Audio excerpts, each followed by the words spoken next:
Hey everyone, it's your girl Carmen, and I'm back at it again with another Escaping the Wilderness video where we have faith in God through our wilderness season. And I pray everyone has had a blessed Tuesday, has had a safe, amazing Tuesday. I just want to welcome each and every one of you that are new to the channel. Again, my name is Carmen, and if you're returning back to my channel, thank y'all once again. I appreciate y'all and the love and the support that y'all provide and give. So without further ado, I'm gonna go ahead and get right into the message. And the message is called, Whose Side Are You On? Whose side are you on?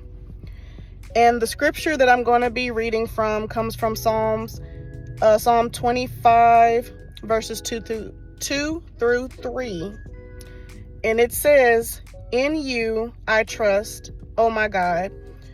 Do not let me be put to shame, nor let my enemies triumph over me.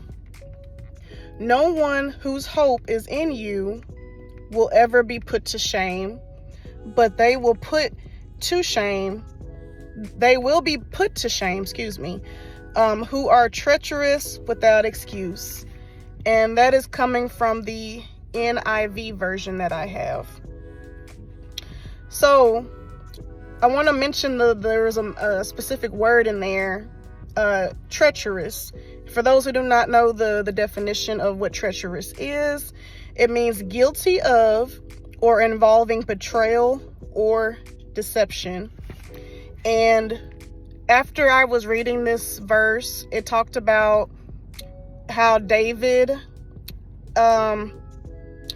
was being attacked previously by an army that his son Absalom had created, sent to attack him and kill him. And David didn't lose faith in God because he knew that God was going to triumph over his enemies, but he was more concerned about others, allowing the enemy to triumph over them. And that's what he was saying in this particular verse, that for those that show no type of shame, that have faith in God, God is going to help you and become triumph over your enemies that come and attack you. And the enemy can be anything. It can be attack on like your finances. That can be specific people in your life. That can be certain situations within the household. Really, it can really be anything. The enemy likes to blend into a lot of different things, and they like to come and attack you, right? You even have people that will secretly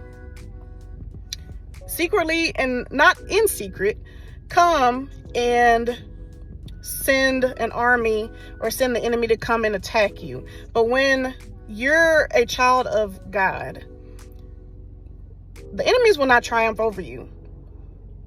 And you also have to realize that when you have faith in God, knowing that the enemy is not going to triumph over you or have victory over you, you are able to go throughout your everyday life at peace.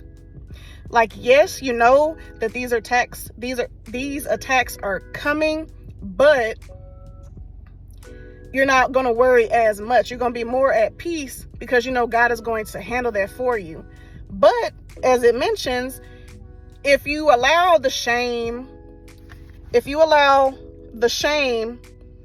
to overcome you, and where it says be put to shame, but they will be put to shame who are treacherous without excuse.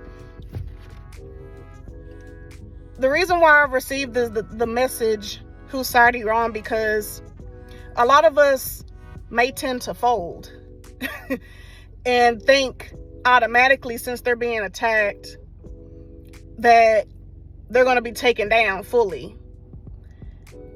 And David was also talking about how even though he knew that God will help him overcome and triumph over his enemies, but he was more concerned about the other people who may have had little faith in God themselves and just allow the enemy to go and do whatever the enemy wants to do in their lives. And so the question is, like, whose side are you on?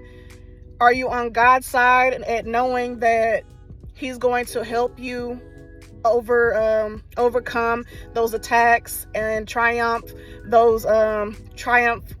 not allow the enemy to triumph over you with their attacks? Or are you just going to allow the enemy to just come on in and do what they want to do because you have little faith, if that makes sense? So again, the message is, whose side are you on? If we just quickly fold and allow the enemy to just triumph over us, we have little faith in God. We also are disappointing God, because it's crazy how, and just in the sense of when there's trouble, that's when we want to come to him and pray to him the most. Never when things like are good or not. We don't even have just that sense of peace in our hearts. Like, yes, stuff is going to occur. Nobody is exempt from experiencing anything in their life, any troubles in their life.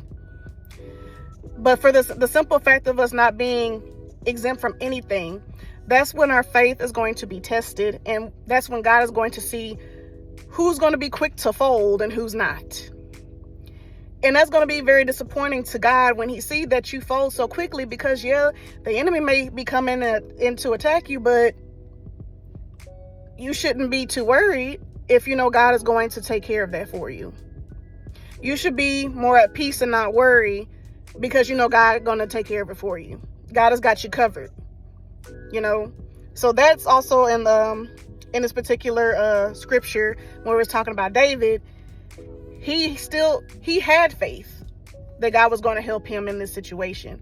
He was more concerned about other people who had very little faith and felt like they're going to pretty much fold and just allow the enemy to just come in and do what they want to do. And then also, like I said, the word treacherous, meaning guilty of or involving betrayal or deception. By you allowing the enemy to come in and do what you allow them to do, that's a sense of betrayal. Because how is it that you allowed the enemy to just have that kind of power over you, And don't get me wrong, I've been at fault at this before. I'm not gonna lie.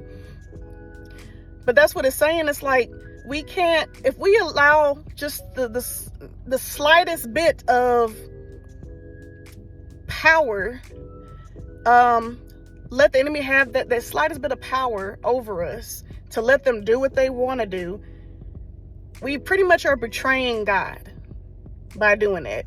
Because not only are we losing, we've lost faith in him to help us in situations like that, but we're also betraying him because we don't got enough faith in him to take care of it. We're just going to let the enemy do what they want to do, which we've given them all that power to do so. So again, whose side are you on? And that is the message I have for y'all. Okay. Ooh, that was a word for me. It was a word for me. But I pray that whomever watches this video, that y'all are able to receive this message. Definitely take it to the Lord in prayer. If you feel that this message is for you, take it to the Lord in prayer. If you feel that this may be for somebody else who needs to hear this, definitely share this video. I love y'all. I appreciate y'all. Thank you so much for watching, and I will see y'all again next time. Bye.